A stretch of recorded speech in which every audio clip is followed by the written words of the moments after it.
So we will switch to our next panel, and we've talked about the impact of the textile fashion industry on the environment, the challenges, the risks, the problems, and now we will be discussing the fashion revolution.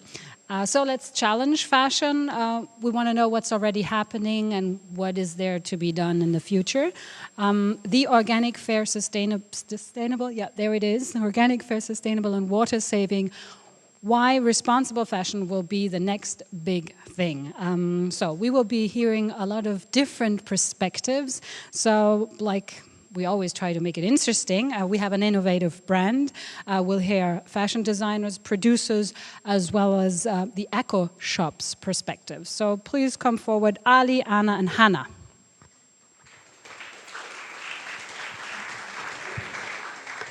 So I'm going to start with the.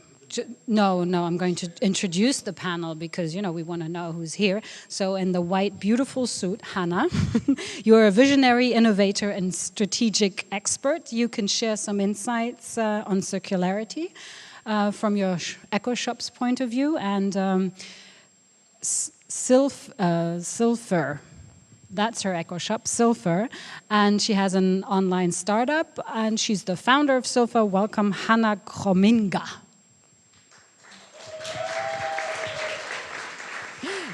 Anna, I'm just going to say a few words about everybody. Anna's from Tintex, and Tintex is creating a smart and premium quality responsible knitted fabric innovation. You are head of sustainability. Welcome, Anna Silva.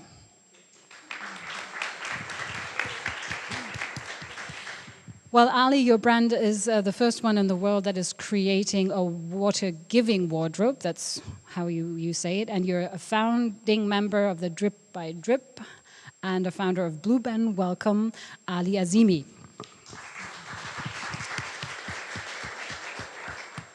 Hannah, let me ask you, what was your first contact with sustainable fashion? That's a great question. So I approached the topic quite naively as a consumer. I actually have a startup background, so I was working in different startups, developing new products for quite a while before I started Silfir as a project, and I was just really frustrated with the experience of buying sustainable fashion. I knew I wanted to consume more sustainably, but I just felt like there were no brands or no solutions that were really inspiring me, and at first I just stopped buying stuff, but then after like a year or so, my clothes were falling apart. Some of them I could repair, but I knew, you know, I needed a solution, and that's how I started researching how to create a solution that would actually inspire people to buy sustainable fashion and not make it difficult. Because I think if we want to really drive change in the world, people need to be inspired and pulled into a certain direction. They don't want to be told. Yeah, and that's been my journey so far. Yeah, let's hand over these questions to everybody so we can, for example, Anna, you, how did you start your career, and what made you focus on sustainability? Actually, it's funny because I was working before and living in Germany, and then I had the chance to move back to Portugal, that is my country, to work on textiles. I didn't know exactly many things about textiles. I'm a chemical engineer, but that I followed the environmental area on my master's, but not exactly textiles. And then I got this chance because it's a family-driven company, and I went there.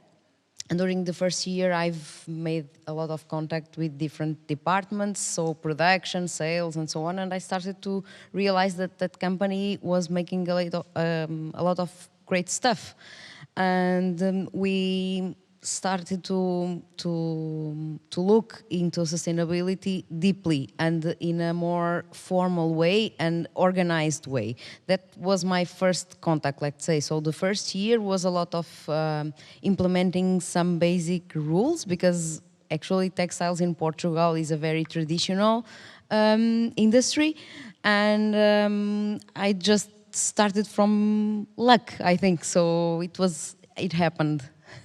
And since then, I think I got the passion. I think this happens a lot with young people that join textile industry. And yeah, I hope to continue to do something on this area. So sustainable fashion is infectious. What was what made you start?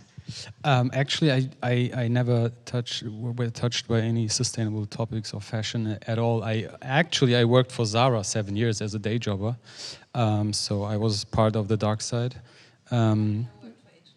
Nice. So, and I experienced a lot of inhumanity in this company, but not on the fabric side, but on the selling side.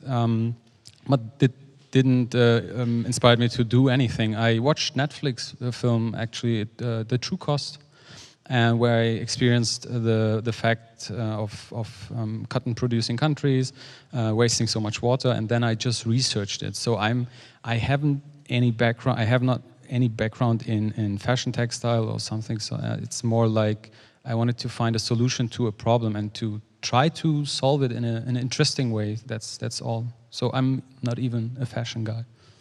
Now you are. Yeah. Maybe now, yes. You have an innovative brand. And you can keep the microphone, and because we're talking about responsible fashion. This is the new term. What do you think responsible fashion is all about? What does it take? I mentioned it in the movie also. I think for me it's very important to talk to people, to treat people with respect, with empathy, to go forward with empathy, and to see what and who is involved in the whole process. And I never bought clothing that is sustainable. I bought always clothing from brands that are interesting, that are taking their time to make the clothes, and I always concentrated on quality. And that was what fascinated me.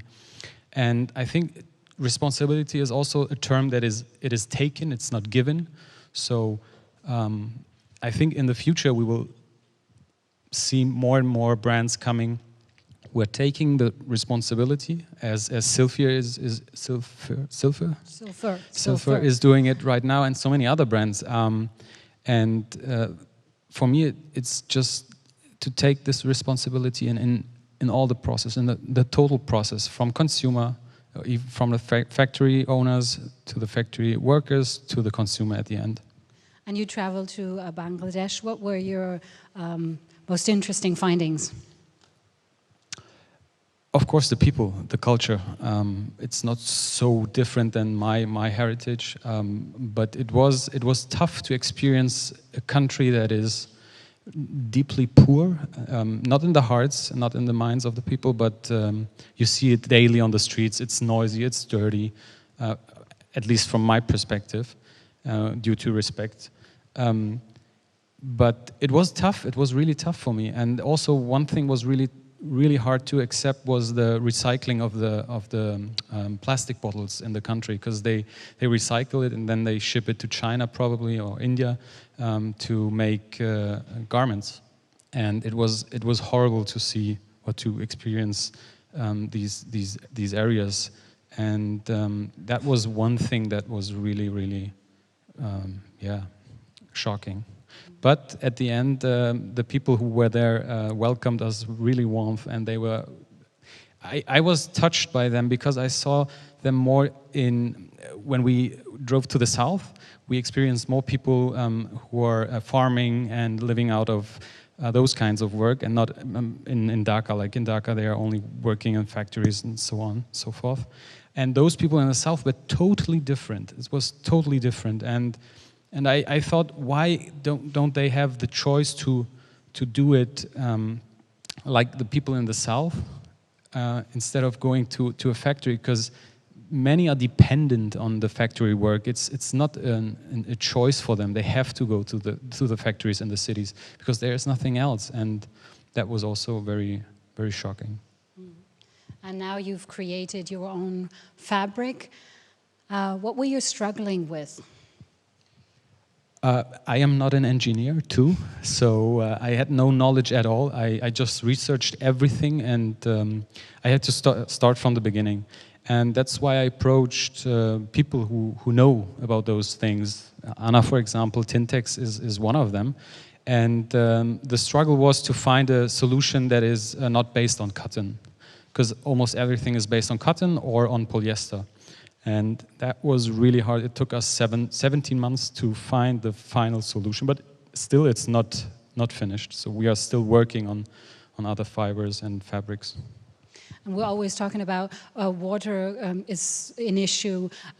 So let me ask you, Anna, what is water used? Can you explain?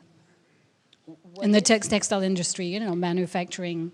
Yeah, so one of the first calculations that I've made when I started to work in textiles was actually about the water consumption. And I got to a number that it was 230 liters per kilo of fabric to get it dyed. And at that moment, I didn't know anything about textiles and less even about the consumption of water there. And I thought I was making a mistake in the calculations. But then I started to realize that maybe I was not wrong. And I just was looking into the numbers and into the process and so on. And I realized that this number could be drastically reduced. So at this point, I think the usage of water in the fashion industry is a basic thing. We cannot work without water. It's impossible. So we need the water. But I think, in my opinion, the most important thing about the usage of water is take the responsibility of bringing it back into the nature in the way that you took it out.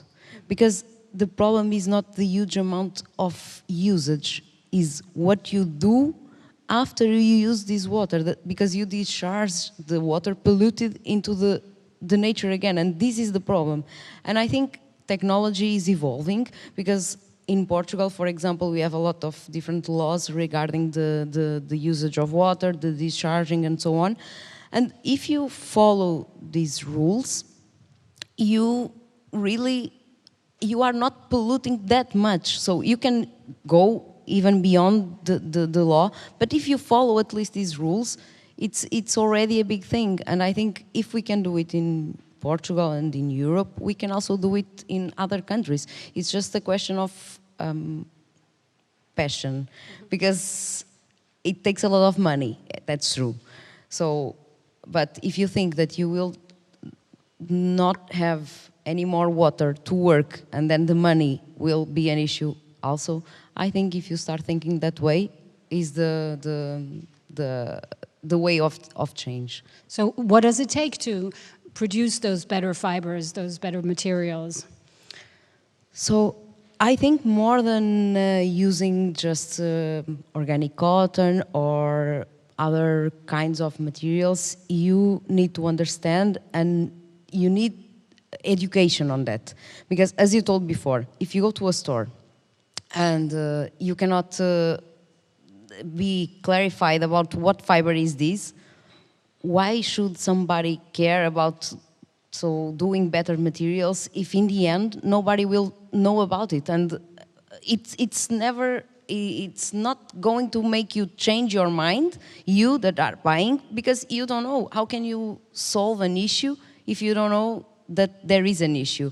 And I think more than create better materials and is, again, educate people to use in a responsible way the materials we have already, because they are not disappearing from today to tomorrow. Of course, innovation is the driver, I think, and in my opinion, bringing innovation, science and creativity all together, and we used to call at Tintex as smart innovation, is the key to achieve this more sustainable fashion. And there's a name for it, research and development. So how costly is it? Like, how much time does it take? How much money for the fabric or the piece to be market ready? Yeah, so we work with some R&D projects, like natural dyeing or incorporating some waste from other industries in our materials. And I can say that normally the duration of an R&D project is at least 3 years. And after that, you still have this 1 year to put it in the market, and then some more time to get the attention to it, and then some more time to explain how this is different from the things that somebody else is doing, and why the brand should buy, and why to choose this material. So I would say that in less than 5 years you cannot put a product in the market, even if you have already something developed. So if it's just a question of choosing a material that is already existing, it's faster. But with R&D, and of course it's costly and time consuming. So I think the company has to put money on it, but it also has to hire more people and educate people in order to comply with all of these phases that R&D requires, because then you can develop a very sustainable product, but if it's not beautiful and if it's not achieving the performance that it's supposed to be, nobody wants it. I can really feel the process while you're breathing, going, okay, that's a long way, 5 years. but Hannah, you have a new product. Let's talk about your product. So, because she's sitting. Love to. Yes, please show us. You want to? You want me to get up? Yeah, come on, get up, please. Okay, I will get up too. So Yours what is actually kind of similar. You should become our customer. Yes, I should. This is rumor, by the way. It's sustainable too. Okay, but what's your product? So this is actually the first prototype of our own design that we're bringing out in a crowdfunding campaign in May. And it is what we call soft workwear. So the idea is that we actually want to inspire people to own less clothes and really bring the idea of a capsule wardrobe to the core. So we've designed this outfit together with 10 women, and they all brought in their favorite piece of clothing, like their favorite trousers, their favorite top, and we looked at all the design details and tried to understand, why do you wear this the most, and why have you had this piece of clothing for 5 years, although it's like not the latest trend or whatever. And it was short women, tall women, big, small, whatever. And then I sat together with the designer, and we brought together all the elements to create something that really works for all occasions. And we can sit down, and you can also, you want their opinion too. So, yeah. So I'm actually wearing the prototype because we are still in the design process. So just over the last week, people have been giving me feedback about the cut, and we're still adjusting it, etc. So I'm really, really passionate about creating a product that people actually want to wear, and people will, make their own and want to wear every day. Because I think if we want to make sustainable fashion something that is the go-to choice and not, the sort of I'm trying to be a better person choice, which I don't believe is systemic change. Like, I think people need to be inspired and be like, wow, this is what I want. I think we need to create something that people love. So, yeah, and that's what I'm doing. And when you buy this suit, you can, what was it, few years, you can send it back if something's wrong with it? Exactly. So, I mean, I said earlier that I approached this topic in a naive way. I was just a consumer, and then, just like in the movie, so confusing. What's the supply chain? How do you go about becoming a sustainable consumer? And I think it's really two things. One is you need to own substantially less, and the second is you need to keep your clothes for longer. So this is the outfit that makes you own substantially less. And then we are offering free repairs and re-dyes, and then ultimately recycling. Re-dyes, let us explain. So you buy a white suit, and then what happens? You have a tomato soup and some coffee. And then I can hand it in and I say, actually okay. have some wine spilled on this already. Okay, yeah. so, and then I can send it back to you and you're going to dye it black? Yeah, exactly. So what we're gonna so this is because This is stupid, by the way, isn't it? I mean, as you're trying to make money, aren't you? yeah. So yeah, we're only selling the white ones to make money. No, no. We only making white ones now because we need to do crowdfunding to achieve the minimum order quantity to produce colors. So the whole idea is that we need the crowd support to produce colors, but we want to have several statement colors, and we're going to let the audience decide what colors we produce. And if it's a light color and someone spills wine on it, they can send it in and we'll dye it in a darker color.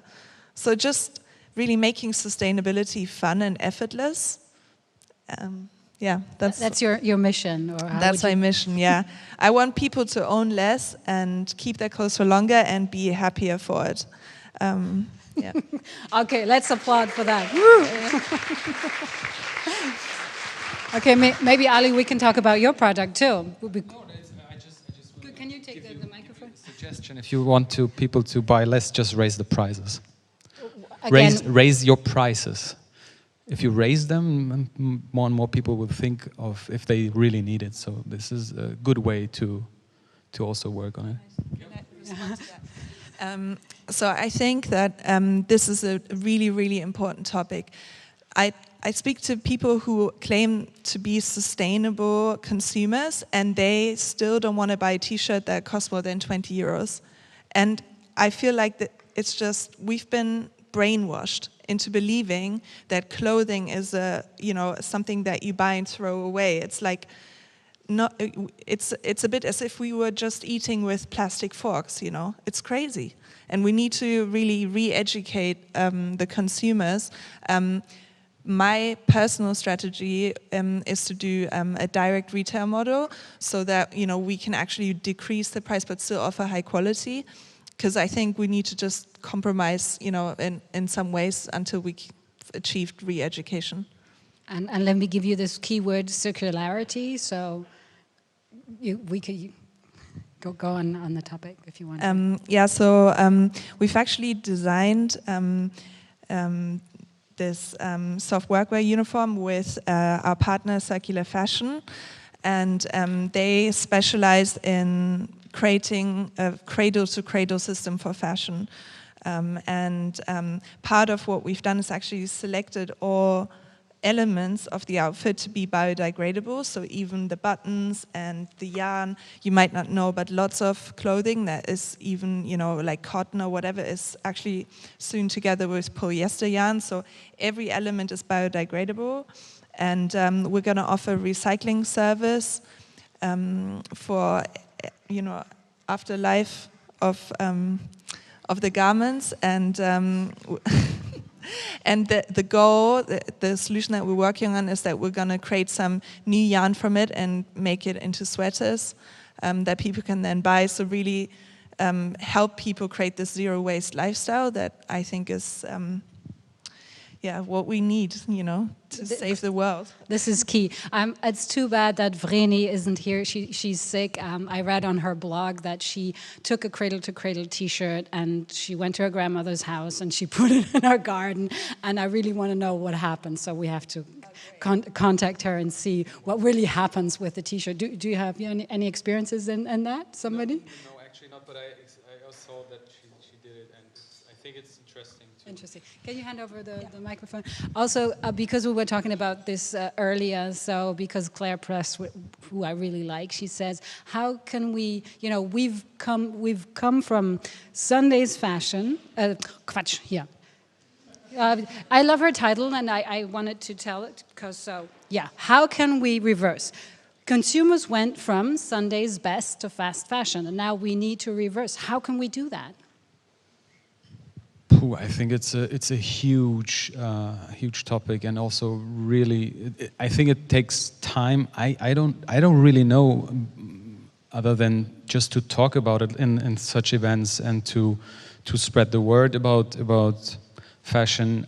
It should be part of our education, maybe in the schools, I don't know.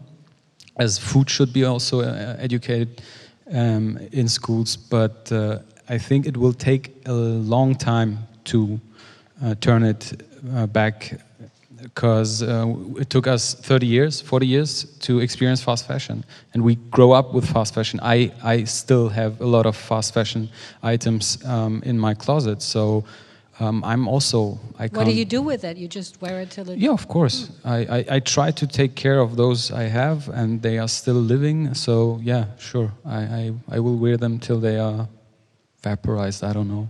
But I think we should definitely talk about it. Projects like ours, like Drip by Drip is doing, like Fashion Revolution is doing. There's so many people here in Berlin that are doing this work, and yeah, and at the end, I think we need to change it, because we will reach a point of no return, and then also governments will step in and say, "No, you can't buy anymore. This is it." Maybe, we don't know, but I think this is the future.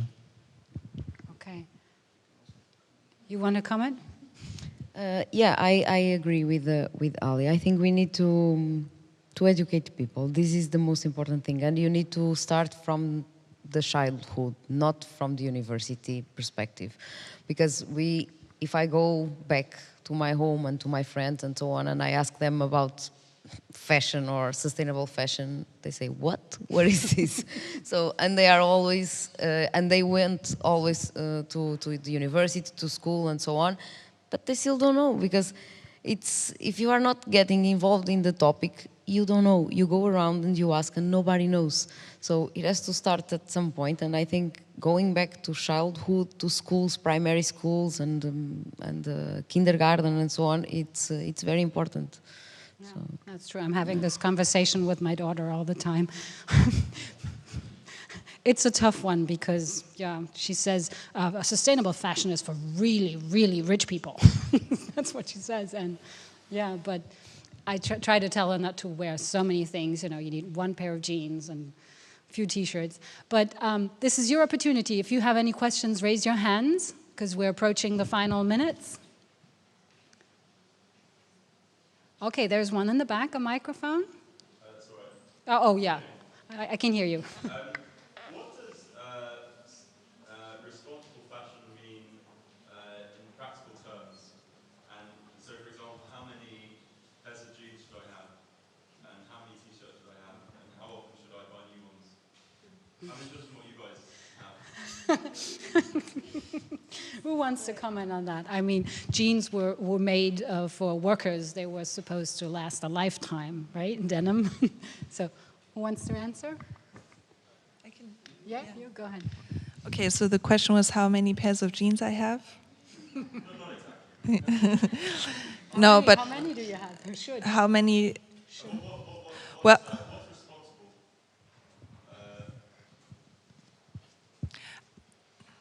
I think that we can't.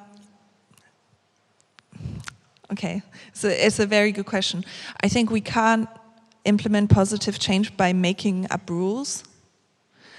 I feel like people need to develop a sensitivity towards the topic and have a sense for what's needed and feel like that's enough, you know, and feel like actually I'm enough if I don't have 20 jeans, you know.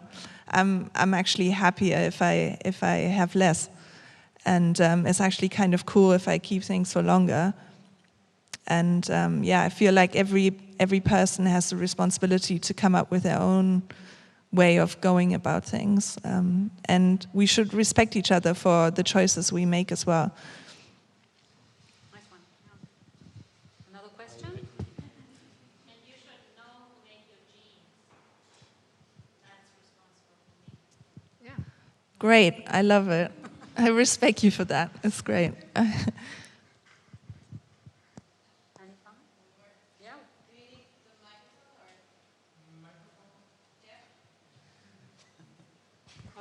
You don't have a microphone? Okay.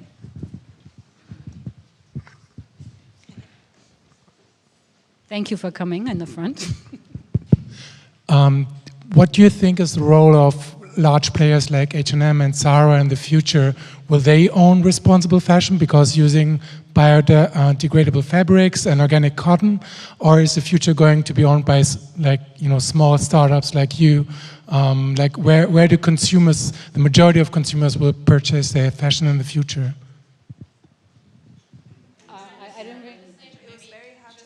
No. So the question was like the responsible fashion, is it going to be owned by H&M and the Zaras of this world, or in the future people are going to buy their clothes from small startups like you guys?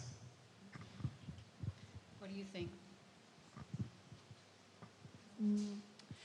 I feel like the big fashion companies, they are now stuck in a business model that is driving us towards a ceiling where we can't go on like this. And from my business background, I know that big organizations, big grown organizations, they can't shift as quickly as startups.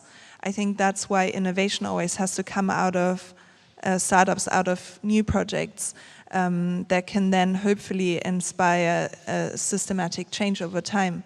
That's just the process of bringing innovation into the world. Just a reminder. Look at the automobile industry. They have all the problems right now. I mean, they try to compete with Tesla. Tesla is not the best solution, maybe, but they came up with a new solution, and they are market leader in electro vehicles. So it's not the big ones who went in this direction. So I think also it's the little ones will change, and they are. I mean, it's a fact. Yeah, it's like startups inspire a market to go into a new direction, and then the big ones follow. So I guess, like it was said in the movie, then we won't talk about sustainable fashion, we will just talk about fashion, and it will be sustainable. So let me address my last question. It's going to be your statement, so try to make it short and brief. So I would like to know from each of you, how can consumers honor fashion more? What needs to be done? Just a few seconds. Keep it short.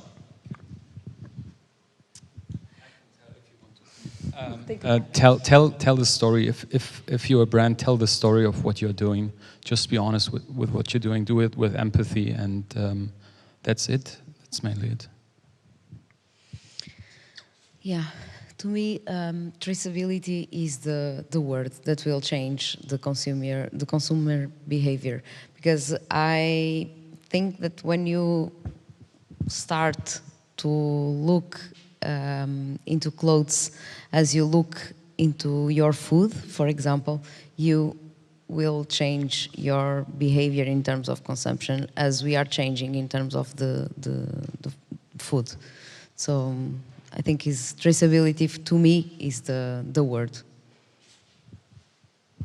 Could you repeat the question? I actually didn't fully get it. Yeah, what needs to be done? How can consumers honor fashion more? I think to me, it's what I said earlier, is we need to inspire people to be anti-consumerism and actually understand that they can be happy with less. And yeah. Okay, so choose less, choose well, buy less, and wear it longer.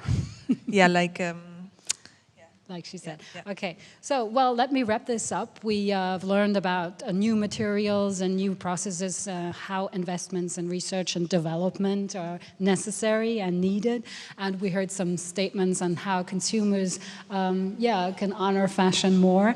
And, this is a fashion revolution, what we're doing. So thank you for being a part of it. Thank you for your input.